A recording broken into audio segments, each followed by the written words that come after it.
여러분, 기도란 무엇일까요? 기도란 무엇일까? 우리 곰곰이 생각을 많이 하게 되는데, 미국의 팀 켈러 목사님은 이 기도를 알려거든 이 성경을 펼쳐라 이렇게 말씀하였습니다. 왜냐하면 이 성경은 시종일관 이 하나님을 말하기 때문인데요. 성경의 기도와 관련된 이야기가 아주 갈피갈피 골고루 스며들어 있는 까닭이 바로 이것입니다. 기도가 위대한 것은 곧 인간의 삶 가운데 미치는 하나님의 손길과 그 영광이 크고 넓다는 말과 다르지 않습니다. 성경은 아주 일관되게 이 진리를 증언하는 길고 긴 간증이 되죠. 그럼 창세기를 보면 이 아브라함과 이삭, 야곱 같은 족장들이 하나같이 매우 친밀하고 솔직하게 하나님께 기도하는 장면을 볼 수가 있는데요. 그 중에서도 우상 숭배가 판치는 소돔과 고모라에 자비를 베풀어 주시기를 아주 끈덕지게 구했던 아브라함의 기도는 특별히 우리의 눈길을 끌게 됩니다. 출애굽기에서 모세는 기도를 이스라엘 백성들의 이집트 탈출과 해방을 담보하는 도구로 삼았고요. 결국에 기도라는 선물은 이스라엘을 위대한 백성으로 만드는 유일한 방법이 되었습니다. 즉 기도할 때 그 백성이 위대한 백성이 될 수 있었다. 이게 성경이 말해주는 굉장히 중요한 해답이 되죠. 그래서 신명기 4장 7절에 보면 이렇게 말하고 있어요. 우리 하나님 여호와께서 우리가 그에게 기도할 때마다 우리에게 가까이 하신과 같이 그 신이 가까이 함을 얻은 큰 나라가 어디 있느냐 이렇게 질문하면서 기도하지 않는 건 단순히 종교적인 법칙을 어기는 정도가 아니라 하나님을 하나님으로 대하지 않는 행위라고 볼 수 있을 정도로 아주 그런 어떤 정의를 내리고 있죠. 사무엘이 그런 면에서 아주 중요한 정의를 내리고 있는데, 사무엘은 이스라엘 백성들에게 이렇게 말했습니다.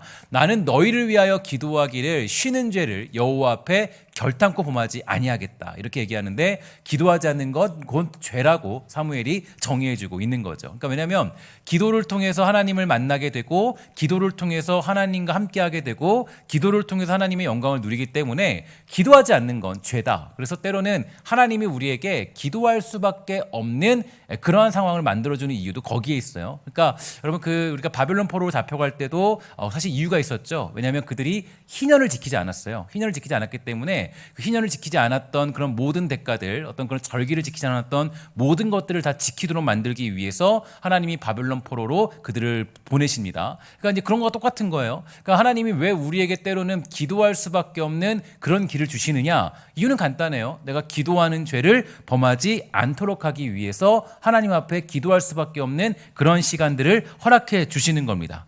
또한 욥기는 욥이라는 인물이 엄청난 고난과 고통 속에서 기도로 나가는 내용을 기록하고 있죠.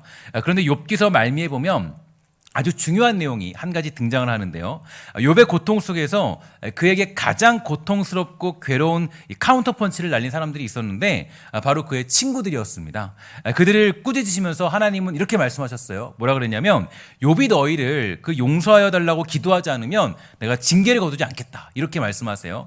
그러니까 아주 이 기도라는 것이 아주 적절하게 사용되고 있는 겁니다. 그러니까 욥이 그들을 위해 기도할 때 그들이 용서를 받을 수 있다 이렇게 얘기할 수 있는 거죠. 이뿐만이 아니에요. 구약시대 선지자들의 사역에서도 기도가 아주 두루두루 나타나고 있는데요.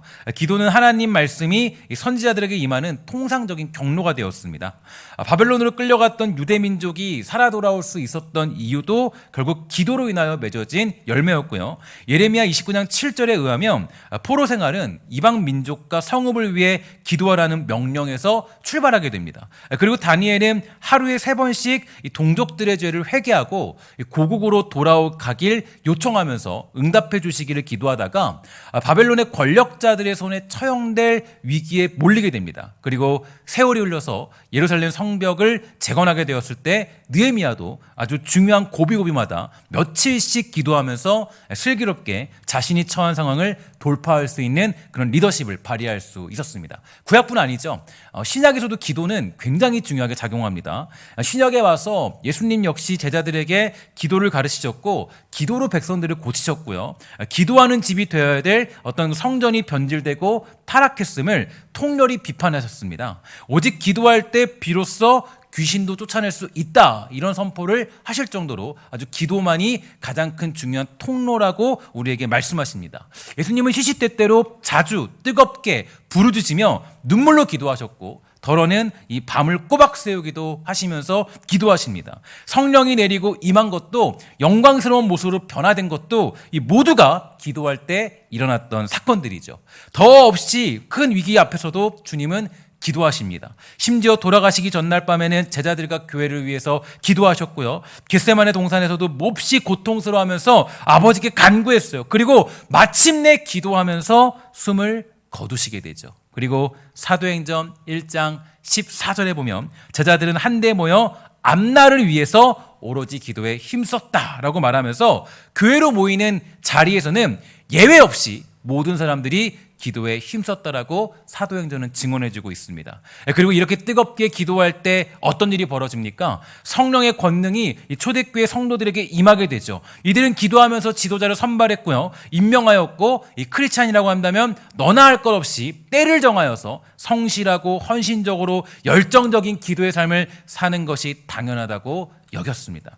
사도행전에 따르면 기도는 그리스도를 믿고 성령님이 마음에 들어오셨음을 보여주는 그런 주요 지표 가운데 하나가 될 정도였죠. 우리 안에 계신 성령님은 하나님께 간구하고자 하는 소망과 확신을 주시면서 무슨 말을 해야 할지 가늠하지 못하는 상황에서도 우리를 기도하도록 만드시는 분이 성령님이세요. 성경은 크리스천들에게, 우리 성도들에게 정말 어떤 하루, 아니 평생토록 기도의 삶에 구석구석 배어 들어가게 하라고 우리를 가르쳐주고 있다라는 거예요. 심지어 우리에게 뭐라 그랬습니까? 따라합시다. 쉬지 말고 기도해라. 이게 우리의 명령이에요. 쉬지 말고 기도해라. 쉬지 말고 기도해라. 이게 뭐 사실 불가능한데 쉬지 말고 기도하라는 것은 여러 가지 의미를 담고 있죠. 그러니까 이게 그냥 문자적으로만 볼 수는 없지만 이 내용은 동일해요. 그러니까 쉬지 말고 기도해라. 그러니까 쉬지 말고 기도해. 이건 뭐 안 할 게 없어요. 하나님이 명령이에요. 쉬지 말고 기도해라. 그죠? 뭐 이건 우리가 뭐 어떻게 하겠습니까? 그러니까 쉬지 않고 내가 그 기도하는 일을 쉬면 사실 이게 사무엘이 말한 대로 뭐예요? 그건 범죄라는 거예요. 사실 이게 우리가 기도하는 일을 게으르게 하지 않아야 될 이유가 여기 있어요. 왜 성경은 어디를 펴도 기도에 대한 이야기, 기도의 능력과 기도했을 때 벌어지는 일들에 대해서 말하고 있을까? 그것은 하나님이 계신 자리마다 어김없이 기도가 있기 때문이죠. 주님은 어디다 계시고 한없이 크신 분이십니다. 그런데 그 하나님을 누리는 방법으로 하나님은 뭘 주셨냐면 기도라는 통로를 주신 거예요. 기도할 때 하나님의 능력을 경험하게 되고, 기도할 때 하나님의 나라를 경험하게 되고, 기도할 때 하나님의 은혜를 우리는 맛볼 수 있게 되는 거예요. 그래서 우리가 해야 할 일은 우리의 삶의 모든 영역에 이 기도가 필요하다는 것을 잊지 말아야 돼요. 그러니까 기도하는 사람은 뭐예요? 생생하죠. 기도하는 사람들은요, 항상 뭔가 이 생생한 마음들이 있어요. 그러니까 어떤 정적이지 않고 하나님을 향한 뜨거운 감정들이 있다고요. 그러니까 하나님 앞에 늘 어떤 싱싱한 그런 믿음으로 설 수가 있게 되는 거예요. 기도하는 사람 특징이에요. 왜냐? 기도할 때 뭘 경험하니까? 하나님을 경험하니까. 기도할 때. 그런 면에서 오늘 우리가 보는 예수님의 기도는 매우 중요하다라고 할 수가 있습니다. 예수님은 우리에게 기도하는 법을 알려주셨을 뿐만 아니라 무엇을 위해 기도해야 되는가지도 알려주셨는데요. 그래서 예수님의 기도 내용을 보게 되면 우리가 추구해야 될 기도의 내용이 무엇인가, 그러니까 어떻게 항상 기도할 것인가, 무엇을 위해 기도하고 어떤 일이 이루어지도록 기도해야 되는 것인가에 대해서 깨달을 수 있게 되죠.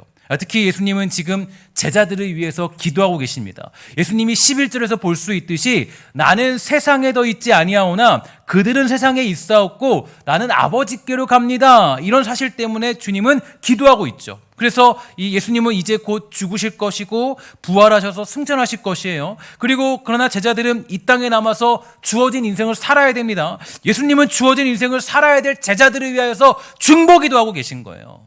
물론 예수님께서 말씀하셨던 것처럼 예수님이 떠나셔야 우리에게 성령님이 찾아오신다라고 하셨기 때문에 그 떠나심이 완전한 떠남은 아니겠지만 우리를 결코 그와 같이 두지 않는다고 약속하셨기 때문에 그 떠남은 절대로 그냥 완전히 떠남은 아니에요.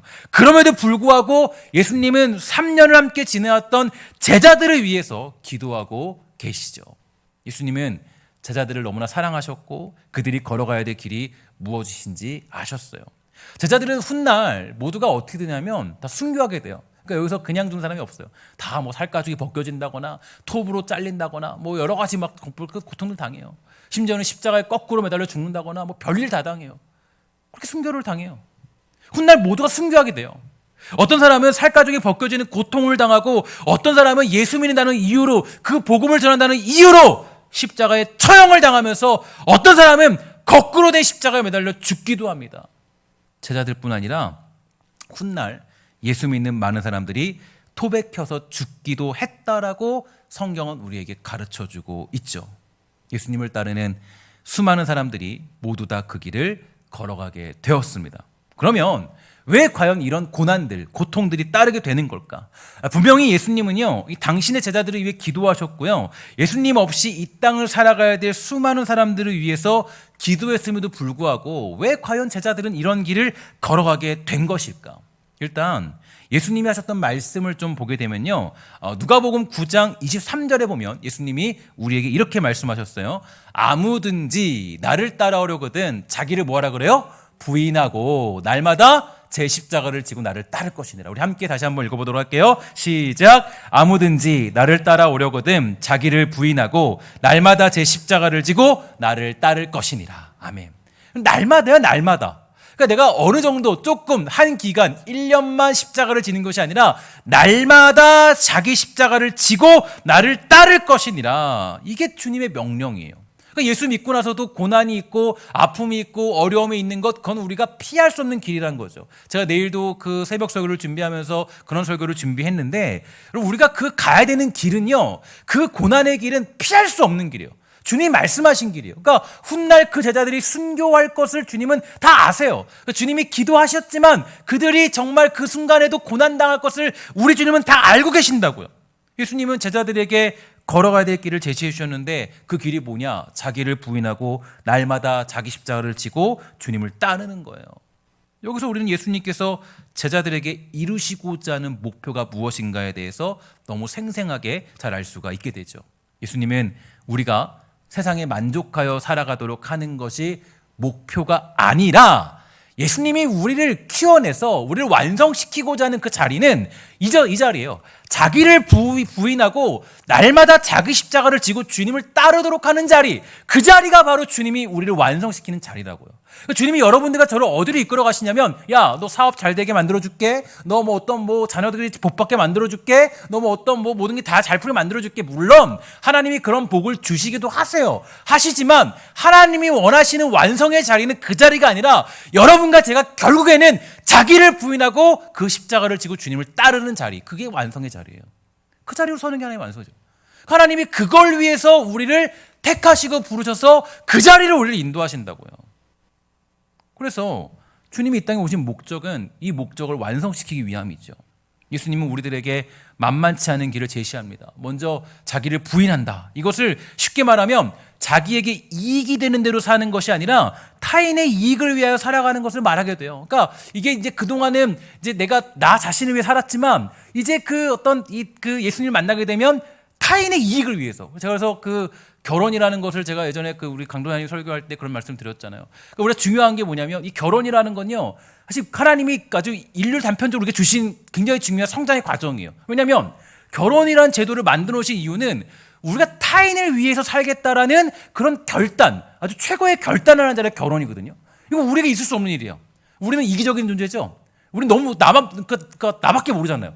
우리가 남을 위해 살아간다. 이거 불가능한 거예요. 근데 결혼을 통해서 남을 위해 살도록 결단하게 하시죠. 그러니까 자녀야 내 어떤 혈육이니까 당연히 이들을 위해 살 수 있어요. 그런데 사랑하는 아내, 남편을 위해서 내 평생을 바친다. 이건 결단이에요.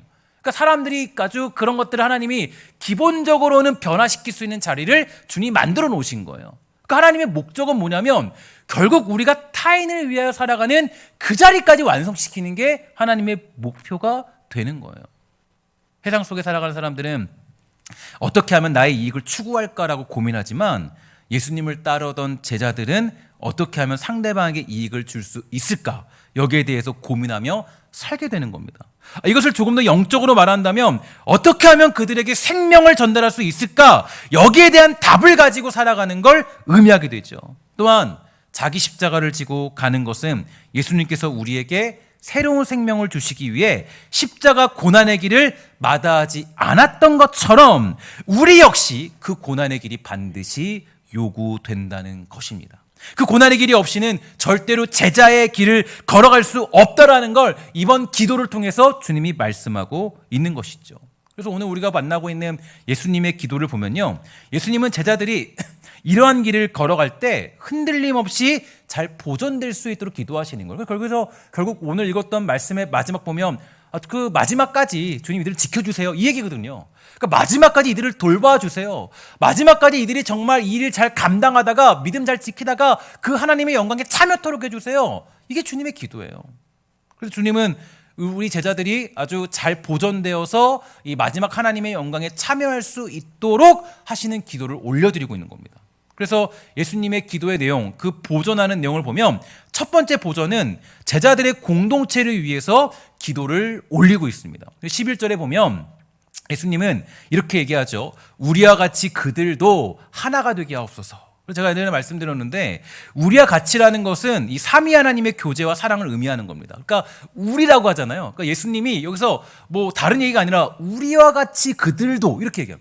그러니까 우리와 같이라는 거는 뭐예요? 하나님, 그리고 성령님, 그리고 나, 예수님, 이 세 번, 이 하나 삼위일체 하나님의 그 모습을 의미하는 거예요. 그래서 이 삼위 하나님의 교제와 사랑을 의미합니다. 삼위 하나님의 교제와 사랑은 참으로 놀라워요. 오늘 본문 오늘 그 기도의 내용 중에 10절에 보면 이렇게 되어 있어요. 내 것은 다 아버지의 것이고 아버지의 것은 내 것이다, 이렇게 얘기하는데 하나님과 예수님은 하나와 같다라는 걸 의미합니다. 곧 하나님의 뜻이 예수님의 뜻이고 예수님의 뜻이 하나님의 뜻과 같다라는 것을 말해주고 있고, 더불어 성령님 역시 그 모든 것들의 동일한 뜻으로 함께 하심을 말하고 있습니다. 그래서 우리는 이 삼위일체 하나님이라는 말을 사용하는 거예요. 그러니까 이게 좀 복잡하죠. 세 분이시기도 하지만 한 분이시기도 한 하나님. 그러니까 내용이 같으니까 또 뭐 여러 가지 막 어떤 그런 내용들이 또 같고 또 다르게 활동하시고, 그러니까 이게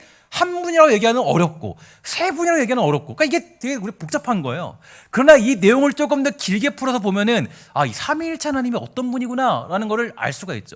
왜 삼위일체 하나님으로 표현할 수밖에 없다라는 거를 알 수가 있게 돼요. 그러니까 내 뜻이 아버지 뜻이고 아버지 뜻이 내 뜻이고 또 성령님의 뜻이 또 우리의 뜻이고, 그러니까 이게 되게 복잡한 거예요. 그러니까 근데 그게 사실은 하나의 뜻을 얘기하는 겁니다. 그러니까 이 얘기는 삼위일체 하나님은 절대로 그냥 떼어놓을 수 없고, 그 생각이 같으려면 완전히 하나가 되어야만 생각이 같을 수 있어요. 그러니까 그만큼 이 관계가 굉장히 중요하고 긴밀한 그런 어떤 완벽한 사랑의 교제가 있다는 걸 의미해요. 그러니까 간단히 설명하면 삼위일체 하나님의 교제는 완벽하다. 흔들림이 없다. 그러니까 이 사랑의 관계는 하나님이 예수님을 사랑하는 것, 예수님이 성령님을 사랑하는 것, 서로 이 성부, 성자, 성령 하나님께서 서로 사랑하는 관계는 절대로 흔들림이 없고 완벽한 관계다라는 것을 의미해주고 있습니다. 그러니까 이런 긴밀하고도 온전한 사랑이 제자들이 앞으로 속하게 될 교회 공동체 가운데 있기를 주님 원하시는 거예요. 그리고 그걸 왜 기도하시는 거죠? 실제로 이러한 교제는 초대교회 가운데 이루어졌다는 걸 알 수 있죠. 서로 어떻게 했습니까? 물건을 뭐 했어요? 서로 물건을 통용하고, 그죠? 그러니까 여러분, 이게 삼위일체 하나님의 교제가 나타난 거예요. 그러니까 내 물건을 주는 거예요. 내 걸 주는 거예요. 그러니까 서로 물건을 통용하고, 그리고 서로 떡을 나눴대요. 떡을 나누는 게 우리처럼 그냥 뭐 한번 뭐 결혼했으니까 떡 돌립니다 이런 게 아니라, 떡을 나누는 건 내 걸 나누는 거예요. 내 음식을 나누는 거예요. 내 거를 그냥 내 거를 당신 것처럼 나눠주는 거예요. 떡을 나누고, 그죠? 또 그렇게 자기의 것을 나누며 살았어요. 그러니까 이게 삼위일체 하나님의 교제가 완벽하게 이루어졌다라는 것을 우리는 알 수가 있는 거죠. 그래서 예수님의 기도가 그렇게 보존되는 기도가 나타나게 된 거예요. 사랑하는 우리 신성교회도 이런 예수님의 기도가 이루어지기를 저는 간절히 소망합니다. 우리 교회 가운데 삼위일체 하나님의 연합 같은 사랑만 있으면 사실 우리가 두려울 것이 없어요. 그죠? 그러니까 여러분, 기도할 때 어떤 기도해야 돼요? 뭐 여러 가지 기도할 수 있겠죠. 우리 장로님이 좋은 장로님 되게 해주세요. 우리 목사님이 좋은 목사님 되게 해주세요. 우리 권사님이 사랑 많은 권사님 되게 해주세요. 이렇게 기도할 수 있겠지만 더 큰 기도, 이렇게 기도하면 돼요. 하나님, 우리 교회 가운데 삼위일체 하나님의 연합과 같은 교제의 능력이 나타나도록 해주세요. 여러분, 아멘이시죠? 아멘이에요?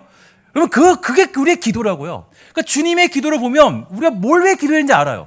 그러니까 하나님, 우리 안에 삼위일체 하나님의 연합과 같은 그 긴밀한 교제, 그 친밀한 교제가 있도록 해주세요. 끊임이 없는 교제. 서로 그래서 우리가 서로 통용하고 내 걸 나누고 주고 사랑하고 이런 모습들. 내게 네 거인 것처럼, 네게 내 거인 것처럼 이렇게 지내는 모습들. 이게 교제의 모습이에요. 삼위일체 하나님의 연합의 모습. 그러니까 예수님의 그런 어떤 기도 내용이 이 초대교회 가운데 이루어졌다는 걸 우리는 알 수가 있어요. 두 번째로 예수님이 뭘 위해 기도했냐면 이 제자들의 구원이 보존되기를 위해 기도하시죠. 12절에 보면 예수님은 이렇게 기도하십니다. 내가 그들과 함께 있을 때에 내게 주신 아버지의 이름으로 그들을 보존하고 지키었나이다. 그 중에 하나도 멸망하지 않고 다만 멸망의 자식뿐이 오니 이는 성경을 응하게 함입니다. 이렇게 기도하고 있어요. 예수님은 이 제자들을 지키셨고 그들에게 하나님의 말씀을 계시로 가르치십니다. 즉 하나님께서 주신 말씀을 그대로 전달하여서 그 말씀이 역사하도록 인도하신 거예요. 예수님은 택하신 제자들을 지키셨고 그들의 구원이 실패되지 않도록 그렇게 간구하십니다. 이처럼 우리의 구원도 예수님의 기도로 말미암아 온전하게 이루어지게 되는 거예요. 제자들이나 우리들은 여러모로 구원받을 자격과 조건을 가지고 있지 않아요. 그렇죠? 아직도 죄의 습관들을 버리지 못한 사람들이에요. 여러분 우리가 죄를 다 버렸나요? 여러분 우리 안에 악독이 있고 시기가 있고 질투가 있고 미움이 있고 욕심이 있고 너무 많은 그런 죄들이 너무나도 많이 있어요. 아직도 있다고요. 내가 주님을 나의 구주입니다. 주님은 나의 구주세요. 주님 나의 모든 죄를 용서해 주세요. 분명히 기도했지만 지금 우리들의 모습을 보면요 아직도 형편없는 모습들이 너무나도 많이 산재해 있다고요. 우리 완벽해서 구원받은 사람이 누가 있겠어요? 우리 가운데 정말 조금만 감정 상하면 우리는 물부를 가리지 않습니다. 조금만 내 마음이 좋지 않으면 우리는 하나님이고 뭐가 없어요. 그러면 쉽게 잊어버려요. 우리들의 모습이에요. 형편없는 모습이에요. 그런데 그런 모습들이 있음에도 불구하고 우리의 구원이 유효한 것은 예수님의 끊임없는 중보기도 때문이에요. 우리의 구원이 유효한 것은 예수님이 끊임없이 중보기도를 지금도 하고 계시기 때문에 그래서 우리는 구원받고 있는 거예요. 예수님의 이 기도가 우리의 구원을 완성시키실 뿐 아니라 우리의 구원을 지켜주는 것이죠. 그러므로 언제나 우리는 감사하는 삶을 살아야 돼요. 주님 앞에 내가 죄인임을 인정하면서 나의 구원이 하나님께 있음을 고백함으로 어떻게 하면 그 은혜를 가지고 주어진 삶을 살아낼 것인가, 이런 고민을 가지고 살아야 되는 것입니다. 이 고민에 대한 질문과 답을 얻고 돌아가는 그런 우리 예배 시간 되기를 주의 이름으로 간절히 부탁을 드리겠습니다. 기도라는 건요 단순히 내가 가진 문제를 해결해달라 그렇게 비는 것이 아니라 어떻게 하면 내가 가진 문제들 속에서 하나님이 주신 구원의 은혜에 따라 살아갈 것인가에 대한 지혜를 구하며 결단하는 자리예요. 그리고 하나님은 그러한 우리의 기도에 응답하시게 되는 거죠. 종종 우리는 하나님이 나의 기도, 우리의 기도에 응답하지 않는다라고 생각할 때가 있습니다. 그러나 안 된다는 하나님의 응답이 아닐까요? 꼭 내가 원하는 대로 이루어져야 기도 응답을 받은 것일까요? 하나님은 우리의 기도에 언제나 한결같이 응답하시는 분이세요. 다만 우리가 받은 은혜에 따라 구하지 아니하면, 그러니까 예수님의 기도처럼 이 내용대로 구하지 아니하면, 심지어는 아까 우리 주기도문을 보면 예수님이 가르치는 기도 있잖아요. 그 기도의 내용을 따라 기도하지 않고 내 정욕대로 구하면 하나님이 그래도 그때는 우리가 원하는 대로 응답을 해주지 않는다는 거예요. 내가 원하는 대로 하지 않는다는 거예요. 하나님은 아까 목적이 뭐였어요? 우리가 어떤 자리 가도록? 자기 십자가를 지고 날마다 자기를 부인하는 자리로 가도록. 그러니까 우리의 기도가 어디로 가야 돼요?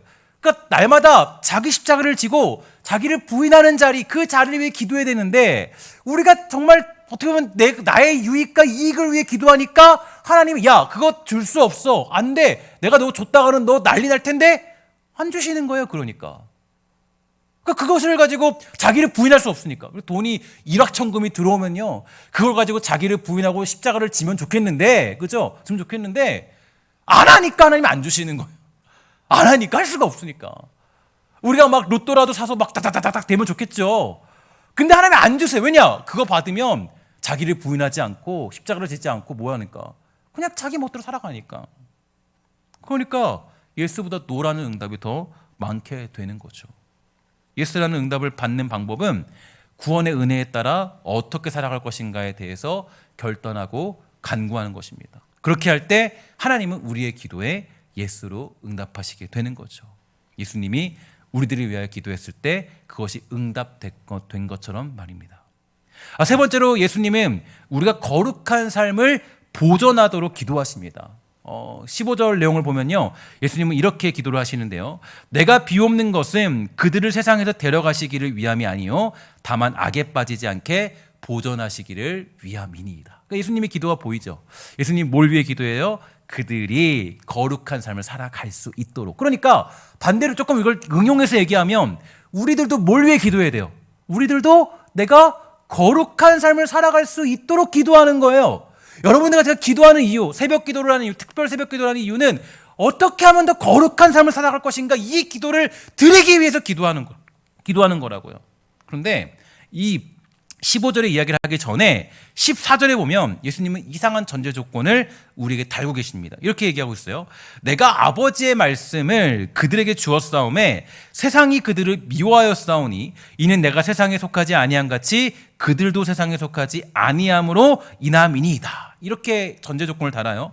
이 예수님의 기도가 의미하고 있는 건 말씀이신 예수님께서 이 땅 가운데 핍박을 당했던 것처럼 우리들도 믿음으로 살아갈 때 핍박을 받을 수밖에 없다라는 거예요. 우리들에게 말씀을 주셨기 때문에 우리 역시 말씀을 가진 자로서 이 땅에서 핍박을 당할 수밖에 없는 것입니다.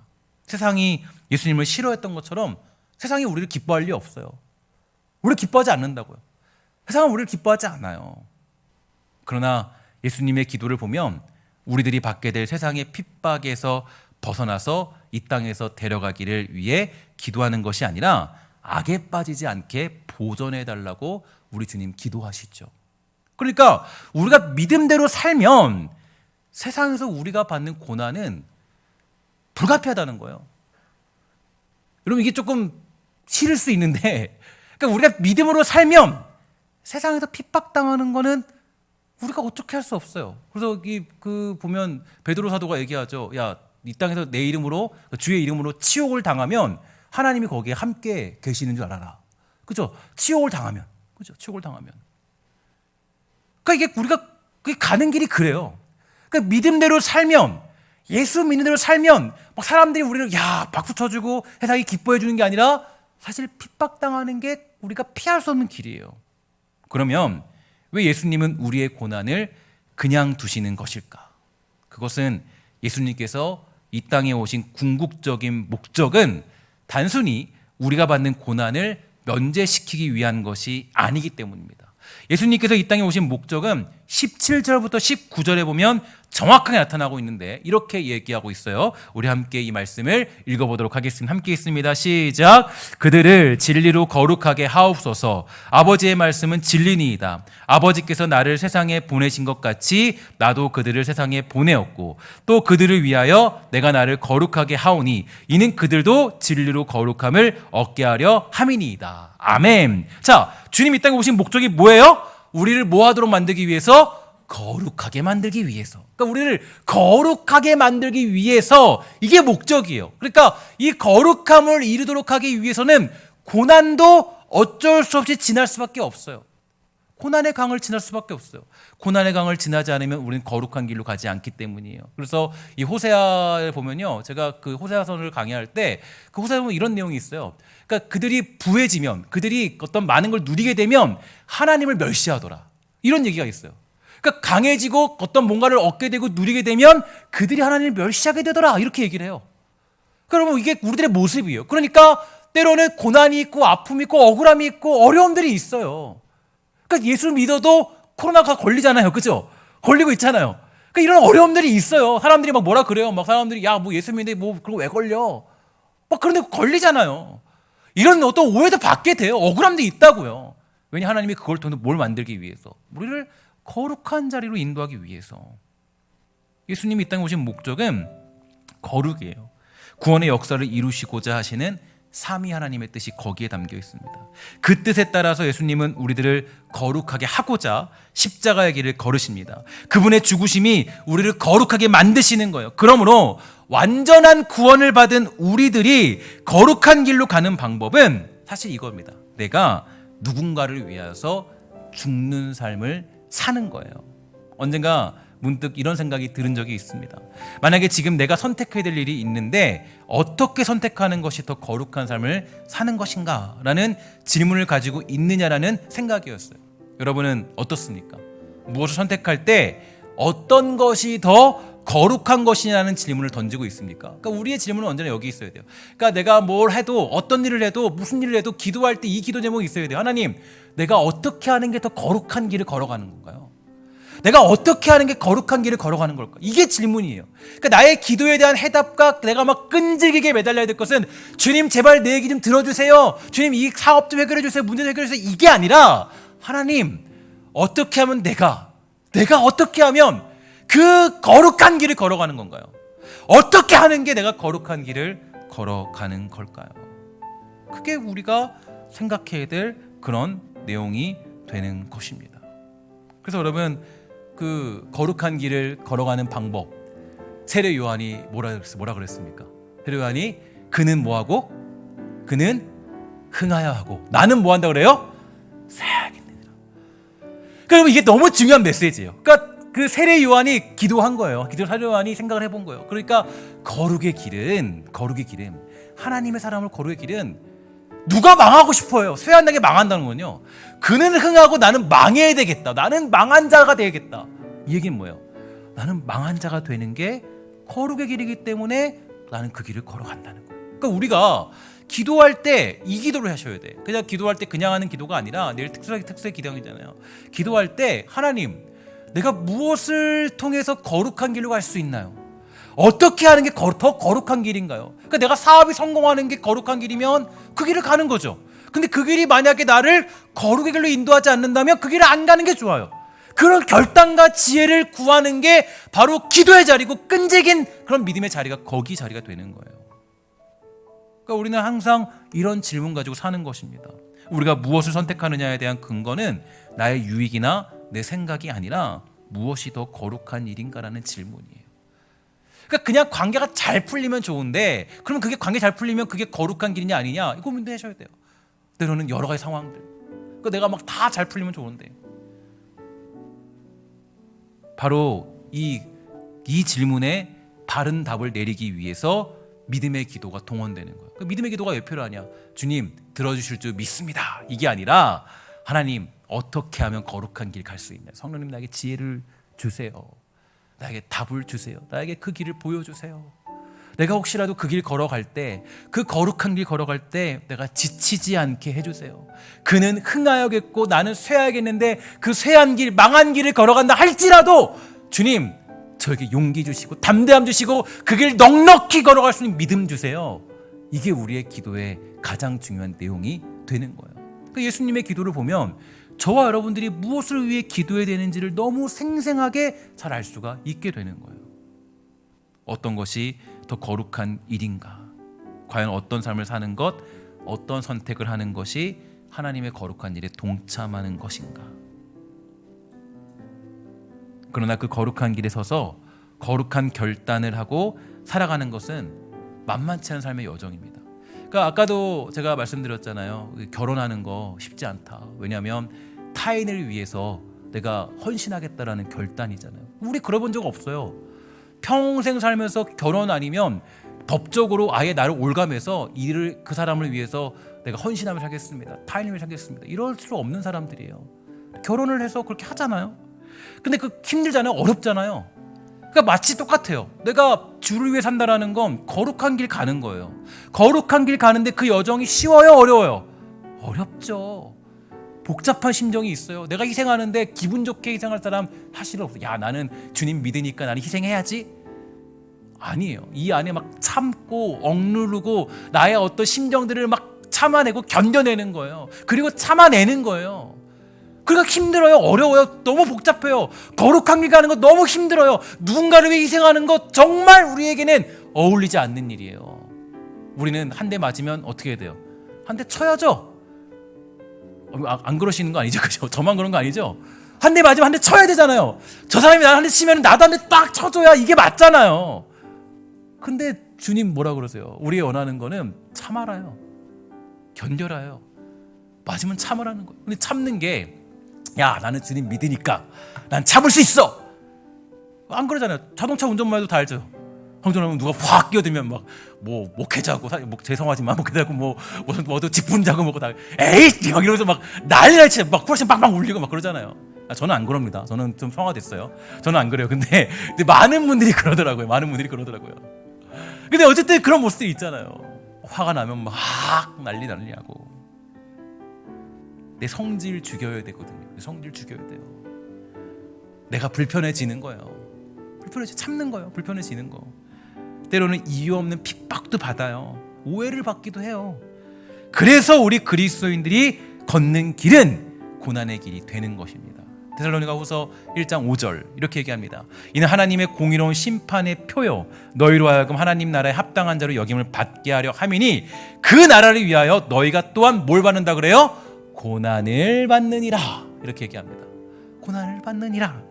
디모데후서 4장 5절 뭐라 그럽니까? 우리 함께 읽도록 하겠습니다. 시작. 그러나 너는 모든 일에 신중하여 고난을 받으며 전도자의 일을 하며 내 직무를 다하라. 아멘. 베드로전서 4장 12절 14절 이렇게 얘기합니다. 사랑하는 자들아 너희를 연단하려고 오는 불시험을 이상한 일을 당하는 것 같이 이상하게 여기지 말고 오히려 너희가 그리스도의 고난에 참여하는 것으로 즐거워하고 이는 그의 영광을 나타내실 때에 너희로 즐거워하고 기뻐하게 하려 함이라. 너희가 그리스도의 이름으로 뭘 당하면? 치욕을 당하면 복 있는 자래요. 치욕을 당하면 복이 있대요. 영광의 영 곧 하나님의 영이 너희 위에 계십니다. 또한 기도에 관한 명언 중에는 이런 말이 있습니다. 기도는 하나님 앞에서 가장 낮은 자세로 엎드리는 영적인 낮은 포복이다. 기도를 통해 변하는 것은 하나님이 아니라 기도자 자신이 하나님이 원하는 아들의 모습으로 변하는 것이다. 그렇죠? 그러니까 기도할 때 내가 거룩을 위해 기도하니까 그때 변화가 일어나는 거예요. 기도는 자기의 욕심이 아니라 나를 향한 하나님의 주권적인 뜻과 인생의 청사진을 이루어가는 것이다. 그러니까 기도는 단순히 주십시오 받고 이게 아니라 거룩한 길 하나님 가겠습니다. 저에게 힘 주세요. 지혜 주세요. 능력 주세요. 참을 수 있는 능력 주세요. 견딜 수 있는 힘 주세요. 하나님 제가 정말 지혜롭게 이 거룩한 길을 걸어가도록 해주세요. 이 기도의 내용이 바로 기도하는 우리의 삶의 내용이고 모습이라는 거예요. 기도할 때 우리는 거룩의 길을 구하는 거예요. 내일부터 우리는 1차 특별 새벽 기도를 진행합니다. 그리고 우리 믿음의 선배들의 기도문을 함께 작성하면서 풍성한 영적인 변화를 도모하는 시간을 가지려고 합니다. 오늘 저와 여러분 모두가 기도의 풍성함으로 말미암아 새로운 변화를 향해 도전하는 저와 여러분 그리고 우리 신성교회가 되기를 간절히 소망합니다. 특히 우리 주님은 기도하시죠. 오늘 본문 뭐라 그럽니까? 아버지여 내게 주신 자도 나 있는 곳에 나와 함께 있어 아버지께서 창세전부터 나를 사랑하심으로 내게 주신 나의 영광을 그들로 보게 하시기를 원하옵나이다. 그러니까 이건 간단한 얘기예요. 하나님 끝까지 그들 보존시켜 주셔서 거룩한 자로 살게 해주세요. 주님 돌보아 주세요. 주님 그가 주의 나라를 생각하며 살게 해주세요. 거룩한 길 가게 해주세요. 그 평생을 그렇게 살다가 우리 함께 즐거운 교제 안에 거하도록 해주세요. 이게 끝이에요. 예수님의 기도 목적은 거기 있습니다.